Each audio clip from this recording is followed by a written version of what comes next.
হযরত আবু হুরায়রা রাদিয়াল্লাহু তাআলা আনহু বলেন, আল্লাহ রাব্বুল আলামিন যখন সর্বপ্রথম বিচারকের আসনে বসবেননি?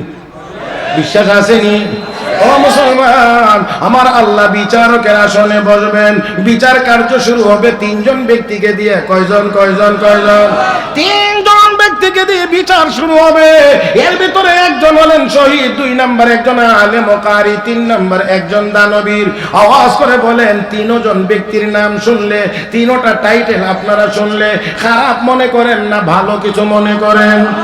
ভালো ভালো ভালো ভালো। শহীদ, আলেম ও কারি, দানবীর। আল্লাহ এই তিনজনকে আনবেন। প্রথম নম্বর শহীদ ব্যক্তিকে আল্লাহ বলবেন, এ বান্দা, দুনিয়াকে তোমাকে এত এত নিয়ামত দিয়েছিলাম। বলে, হ্যাঁ আল্লাহ অবশ্যই দিয়েছিলেন। এত নিয়ামত পাইয়া তুমি কি করে এসেছো আমার জন্য? অত্যন্ত সাহস করে বলবে, কাতালতু ফীকা হাত্তা উস্তুশহিদতু। ও আল্লাহ, তোমার রাস্তায় লড়াই করে জীবনটা কোরবানি দিয়ে এসেছি। আল্লাহ, এই কাজ করেই তো তোমার দরবারে হাজির হইলাম। আমার আল্লাহ সাথে সাথে জবাব দিয়ে বলবেন, কাযাবতা, রে বান্দা তুই মিথ্যাবাদী। কি উপায় হবে এখন? আল্লাহ বলেন, তুই মিথ্যাবাদী। ওয়ালাকিন্নাকা কাতালতানি আইয়ুকালা হুয়া জারিউন। রে বান্দা, লড়াই করেছিলে এই জন্য লোকেরা তোকে বড় বীর বাহাদুর বলবে। এই উপাধিটা পাওয়ার জন্যই তুই লড়াই করেছিলে, জীবন দিয়েছিলে। ফাকাদ কিলা, দুনিয়ার জীবনে তোকে লোকেরা বীর বাহাদুর অনেক বলেছে।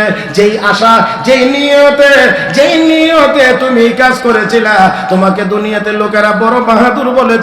আমার কাছে পাওয়ার তো কোনো নিয়ত তোমার ছিল না, এই জন্য আমার কাছে কোনো বিনিময় নাই। আল্লাহর অর্ডার চলে আসবে, তখন তাকে উল্টানো হবে। তামার উত্তপ্ত জমিনে চেহারাটা জমিনে লাগানো থাকবে, পাগুলো উপরে থাকবে, পায়ের মধ্যে বেড়ি লাগানো হবে। ফেরেশতারা টেনে টেনে তাকে জাহান্নামের আগুনে নিক্ষেপ করবে। যদি বুঝে থাকেন মুসলমান, আওয়াজ করে জবাব দিবেন, তার আমল খারাপ না নিয়ত খারাপ? আমল খারাপ না নিয়ত খারাপ? নিয়ত খারাপ থাকার কারণে, ইখলাস না থাকার কারণে ও মুসলমান, গলা কাটায়া জীবন বিসর্জন দেওয়ার পরেও জাহান্নামে যাওয়া লাগে। অথচ শহীদ ব্যক্তি তো জাহান্নামে যাওয়ার কথা।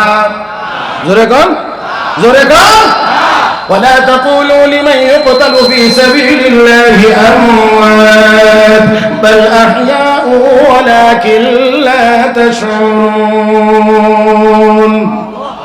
ও মুসলমান, আল্লাহ রাব্বুল আলামিন বলেন, যারা শাহাদাত বরণ করে তাদেরকে মৃত বলিও না, মৃত মনেও করিও না, বরঞ্চ তারা আমি আল্লাহর কাছে জীবিত, আমার কাছে তারা রিজিক প্রাপ্ত। ওয়ালা তাহসাবান্নাল্লাযীনা কুতিলু ফী সাবিলিল্লাহি আমওয়াতা বাল আহইয়াউন ইনদা রাব্বিহিম ইউরযাকুন। শুধু তারা জীবিত না, আমি আল্লাহর পক্ষ থেকে তারা রিজিক প্রাপ্ত। ইবনে মাজাহ শরীফের হাদিস, হযরত মিকদাম ইবনে মাদি কারাব থেকে বর্ণিত। আনিল মিকদাম ইবনে মাদি কারাব رضي الله تعالى عنه قال رسول الله صلى الله عليه وسلم للشهيد عند الله 6 خصال يغفر له في أول دفعة ويرى مقعده من الجنة ويجار من عذاب القبر ويأمن من الفزع الأكبر ويوضع على رأسه تاج الوقار الياقوت منها خير من الدنيا وما فيها ويزوج 72 زوجة من الحور العين ويشفع في 70 من أقربائه। আল্লাহ নবী বলেন, একজন শহীদের জন্য 6টা পুরস্কার আছে। 1 নাম্বার পুরস্কার, শাহাদাতের সময় তার জিন্দেগীর সব গুনাহ আল্লাহ মাফ করে দেন, জান্নাতের নমুনা তার চোখের সামনে আল্লাহ হাজির করে দেন। 2 নাম্বার পুরস্কার, কবরের আযাব মাফ। 3 নাম্বার, হাশরের ভয়াবহ অবস্থা থেকেও তাকে নাজাত। 4 নাম্বার, তার মাথার আল্লাহ চকচকে ইয়াকুত পাথরের একটা মুকুট পরিধান করাবেন। একটা মোতি, একটা ইয়াকুতের দাম আসমান জমিনের চাইতে বেশি। 5 নাম্বার পুরস্কার, 72 জন হুর দেওয়া হবে। 6 নাম্বার পুরস্কার, একজন শহীদকে আমার আল্লাহ বলবেন, শহীদ রে, তুই একলা শুধু জান্নাতে যাবে কেন? তোর আত্মীয় স্বজনের মধ্য থেকে 70 জন জাহান্নামীকে সুপারিশ করে জান্নাতে নিয়ে যা। তুই একা যাবে না, তোর সৌজন্যে আরো 70 জন দিলাম, যা। আর উনি যাবে কোথায়? জাহান্নামে। আমল খারাপ, কথা বলতে হবে, আমল খারাপ, নিয়ত খারাপ, নিয়ত খারাপ, নিয়ত খারাপ। মুহতারাম হাজিরিন, তাহলে গলা কাটায় শহীদ হওয়ার মতো এত বড় আমল করার পরেও শুধু নিয়ত বেজার থাকার কারণে জাহান্নামে যেতে হবে। 2 নাম্বার, রাজুলুন তাআল্লামাল ইলমা ওয়া আল্লামাহু ওয়া ক্বারাআল কুরআন। একজন ব্যক্তি, দ্বিতীয় ব্যক্তি আলেম ও কারি। আল্লাহ রাব্বুল আলামিন বলবেন, বান্দা তোমাকে আমি এই নিয়ামত দিয়েছিলাম বলে, হ্যাঁ আল্লাহ দিয়েছিলেন। নিয়ামত পাইয়া কি করেছো? আল্লাহ ইলম শিখছি, 1 ইলম শিখাইছি, 2 কোরআন তেলাওয়াত করেছি। কত? 3টা নেক আমল, একটা না কিন্তু।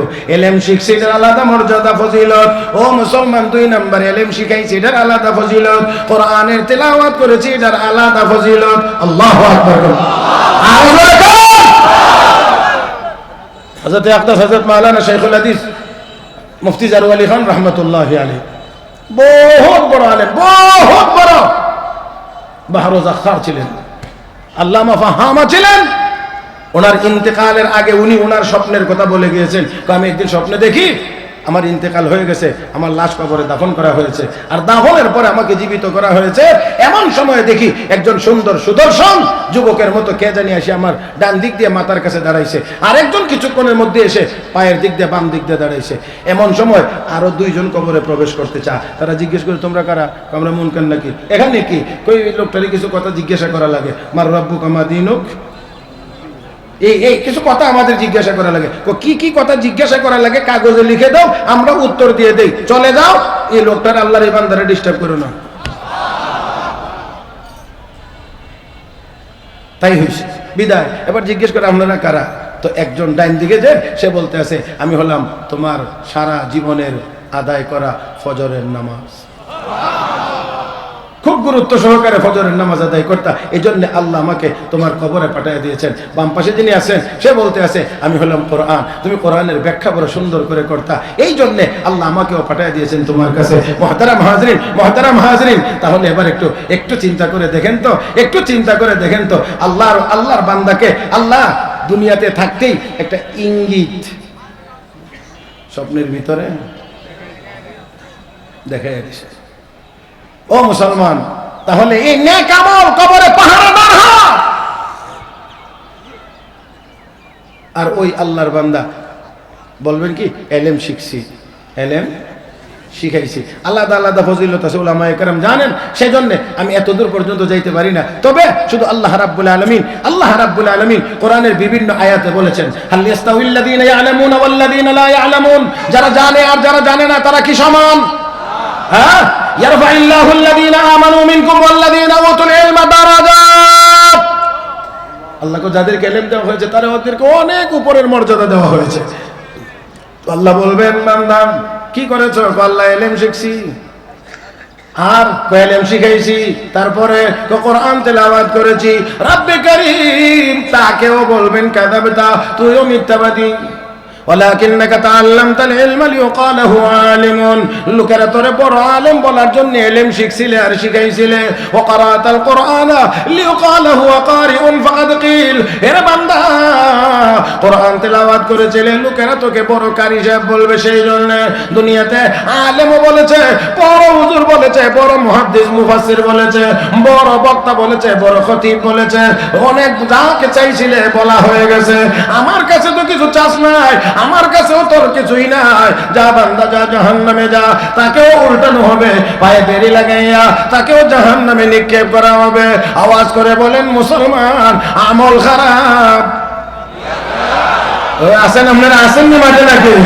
আবারও বলছি, ওই লোকটার কি আমল খারাপ না নিয়ত খারাপ? ও বন্ধুরা, তাহলে আসুন, এত বড় আমল করার পরেও নিয়ত খারাপ হওয়ার কারণে জান্নাতি না জাহান্নামী?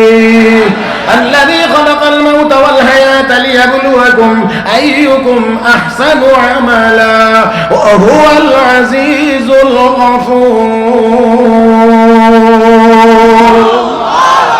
আমার ভাইরা, আমার বন্ধুরা, 3 নম্বর লোকটা হলো দানবীর। আল্লাহ রাব্বুল আলামিন বলবেন, এ বান্দা, তোমাকে এত মাল কি দিয়েছিলাম? বলে, হ্যাঁ আল্লাহ অবশ্যই দিয়েছিলেন। এত মাল পাওয়ার পরে আমার জন্য কি করে এসেছো? তখন সে বলবে, আল্লাহ, মা তারাকতু মিন সাবিলিন তুহিব্বু আন ইউনফাকা ফিহা ইল্লা আনফাকতু ফিহা লাক। আল্লাহ, যে রাস্তায় মাল খরচ করলে তুমি খুশি হইবা, এমন একটা পথ বাদ দেই নাই। সব জায়গায় দিয়েছি, মসজিদে দিয়েছি, মাদ্রাসায় দিয়েছি, এতিমখানায় দিয়েছি, ওয়াজ তাফসীর মাহফিলে দিয়েছি, আরো যা কাজ আছে সেইগুলো করেছি। আল্লাহ রাব্বুল আলামিন বলবেন, তুমিও মিথ্যাবাদী, তুইও মিথ্যাবাদী বান্দা।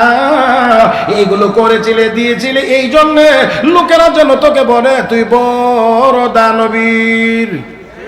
কয় না বড় দানবীর। লোকেরা বলছে আমার কাছে কোনো বিনিময় নাই, যা তোর ঠিকানা জাহান্নাম। এবারও আওয়াজ করে বলুন, আমল খারাপ। কোন আমল খারাপ? নিয়ত খারাপ। সেই জন্য আমার নবী বলেন, ইন্নামাল আমালু বিন্নিয়াত।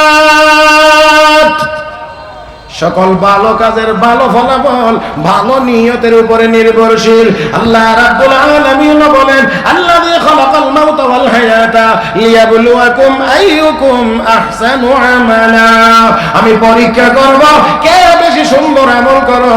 ও মুসলমান, খেয়াল করে দেখেন, পূর্বের যুগের কোন এক নবীর উম্মত রাস্তা দিয়ে হাঁটছেন, দেশে বড় অভাব অনটন দুর্ভিক্ষ। হাঁটতে গিয়ে, চলতে গিয়ে, কোথাও সফরে গিয়ে বিশাল মরুভূমি পাইছে। ওই মরুভূমিতে শুধু বালু আর বালু। ওই লোকটা বিস্তীর্ণ ময়দান ভর্তি বালু দেখে আল্লাহ, এতগুলো বালু এই মাটির ভিতরে, এইগুলোকে যদি আটা বানায় আমাকে দিয়ে দিতা, আমি এই দেশের অভাবী মানুষকে রুটি বানায় খাওয়াইতাম। একটু জোরে আল্লাহু আকবার কোন তো। কি নিয়ত করছে? যদি পুরা মাঠের বালুগুলোকে আটা বানায় আমাকে দিয়ে দিতা, আমি রুটি বানায় অভাবী মানুষ। ভাবতে অবাক লাগে।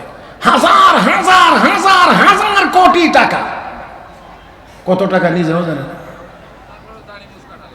হায় হায়, এত টাকা। আগে তো জানতাম 2-4টা নোট দিলে হয়, পরে দেখি বান্ডিল দেওয়া লাগে, এখন শুনি বস্তা বইরা দেওয়া লাগে। বস্তা বইরা নিছে।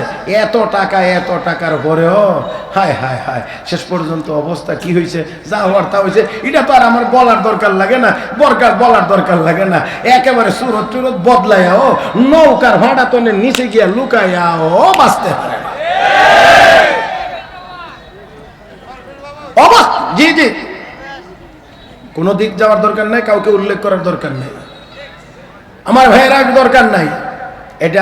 এটা শুধু তাদের জন্যই না, সবার জন্যই শিখবার বিষয়। হ্যাঁ, তাদের জন্য না, শুধু সবার জন্য শিখবার বিষয়।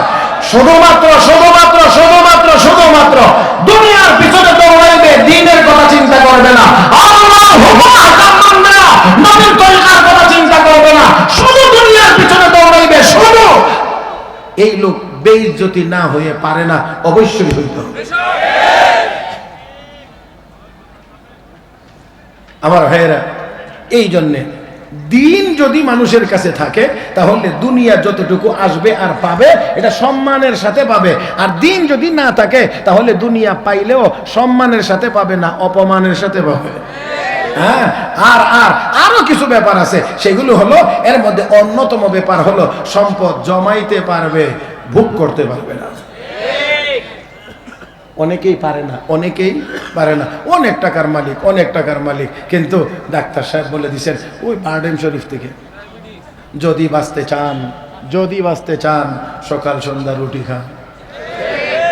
হ্যাঁ, এই জন্য আমি একটা কথা বলে থাকি, দুনিয়াতে এই দেশে বহু মানুষ আছে, টাকা গনার সময় গনে কোটি কোটি, খাইতে বসলে 2 রুটি।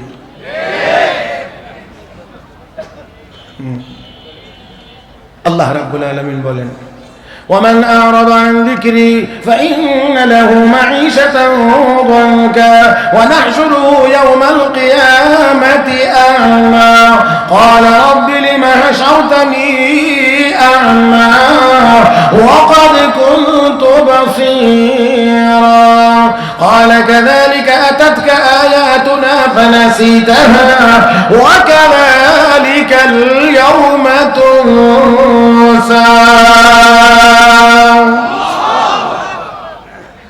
আল্লাহ আমার জিকির থেকে আমার ইবাদত থেকে গাফিল হয়ে যাবে, ঘাড় ঘুরে চলে যাবে, পিঠ থেকে চলে যাবে। রব্বে করিম কয় তোর জীবনটাকে আমি আল্লাহ সংকীর্ণ বানায় দেব।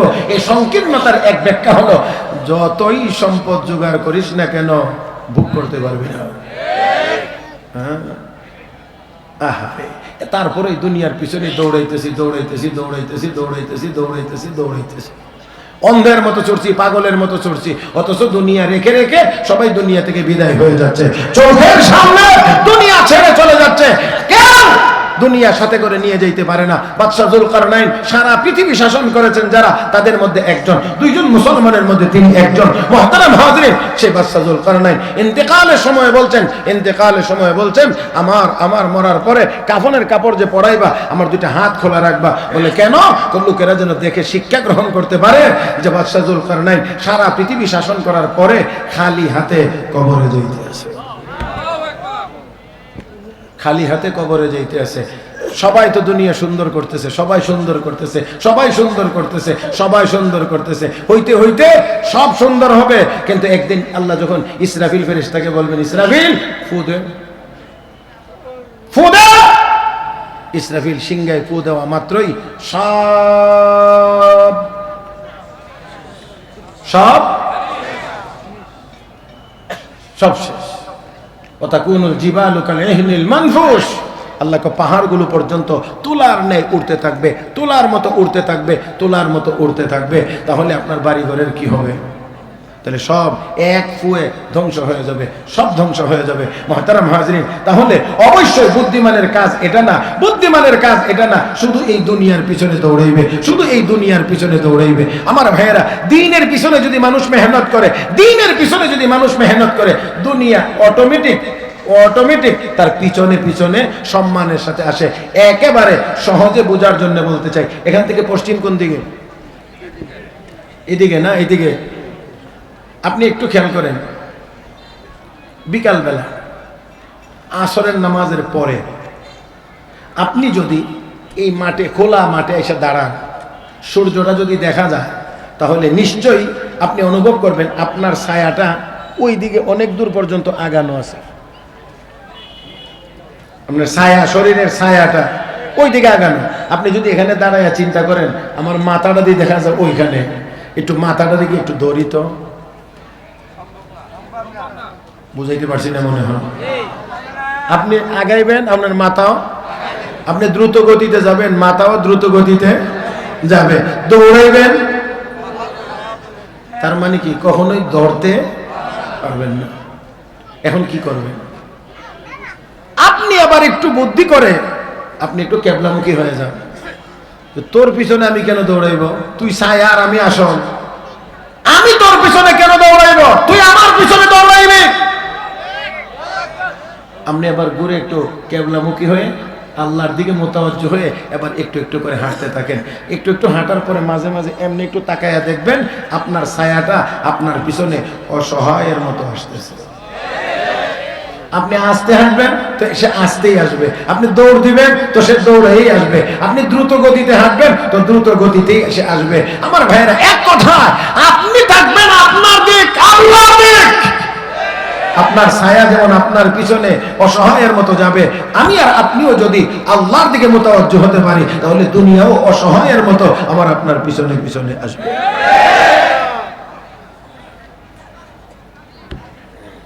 আমাকে কি একেবারে আনলিমিটেড লাগাই দিচ্ছেন নি? এখন কোনো ভাবসাব তো বুঝি না আপনারা। হ্যাঁ মহতারাম, 11:12 হয়ে গেছে, 11:12। আর আর আর আর আর না, আমি কথা শেষ করতে চাই। মহতারাম হাজরিন, আসুন বলছেন কথা বল ভাই বিষয় বুঝরে আপনার সাথে। জি, এটা আমি জানি আগের থেকেই, এই এই এই কথা আমার শোনায় লাভ নাই, এটা আমি জানি। মহতারাম হাজরিন, আমি বলছি যে আমরা যদি আল্লাহমুখী হতে পারি, আল্লাহমুখী, তাহলে দুনিয়া আমাদের পিছনে আসবে অসহায়ের মতো, আমরা থাকবো সম্মানী, দুনিয়া হবে কম দামি। আর আজকে দুনিয়ার পিছনে দৌড়ানোর কারণে এখন দুনিয়া হয়েছে দামি, মানুষ হয়েছে কম দামি।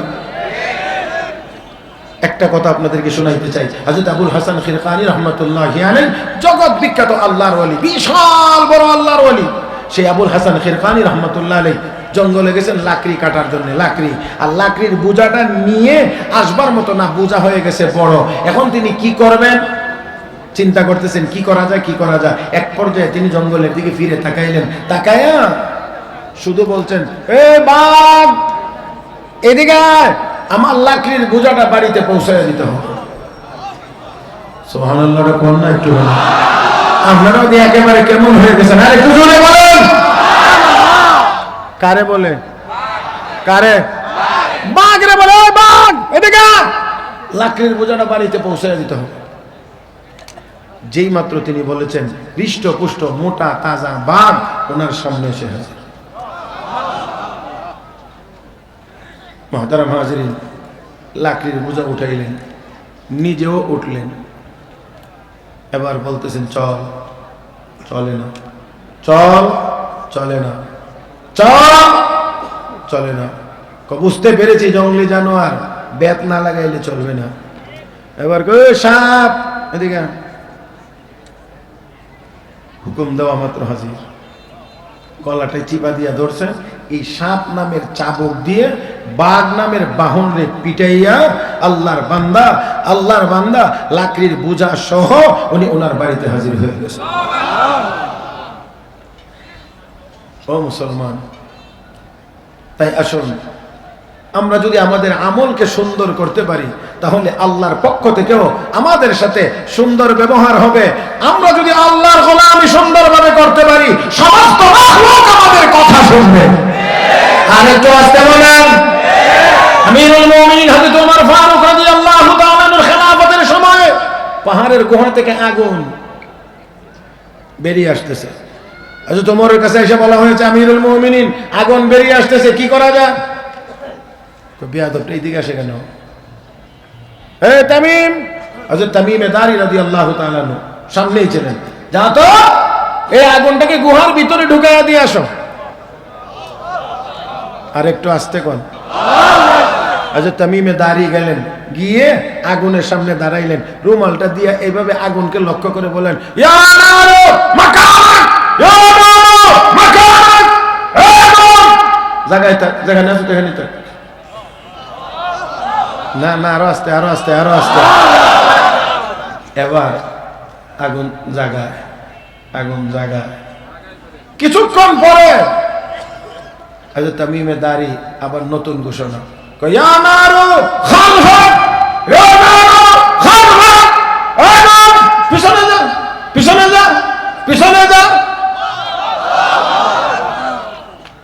আপনারা গরু ছাগলকে লাঠি দিয়া যেমন হাঁকাইয়া বাড়িতে নেন, হযরত তামিম দারি বলেন, আমি এমন ভাবে আগুনকে গুহার ভিতরে ঢুকাইয়া দিয়েছি। ও মুসলমান, তাকায়া দেখেন নাই আমেরিকার অবস্থা কি? যে যে যে যে যে আমাদের দেশে কলা পাতার যে দশা, তারারও একই দশা। কথা বোঝেন নাই মনে হয়? আমার ভাইরা ইরাকের জমিনে, ইরাকের জমিনে আগুন কম জ্বালানো হয় নাই, আফগানিস্তানে এই মার্কিনীরা আগুন কম জ্বালায় নাই।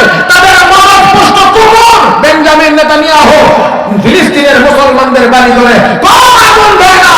আমার আল্লাহ কর, এই জন্য আমি কুদরতি আগুন দুই প্রদেশে লাগাইয়া দিলাম। এখন বিমান, শত শত বিমান দিয়া পানি দিয়াও আগুন নিবাইতে পারে না, পারে না, পারে না, পারে না, পারবেও। মুহতারাম হাজরিন, মুহতারাম হাজরিন, তাহলে আসুন, তাহলে আসুন সেই আল্লাহ বরকতময়, যার হাতে সকল রাজত্ব, তিনি সকল ক্ষমতার মালিক, তিনি হায়াত মৌত সৃষ্টি করেছেন পরীক্ষা করার জন্য কে বেশি সুন্দর আমল করো।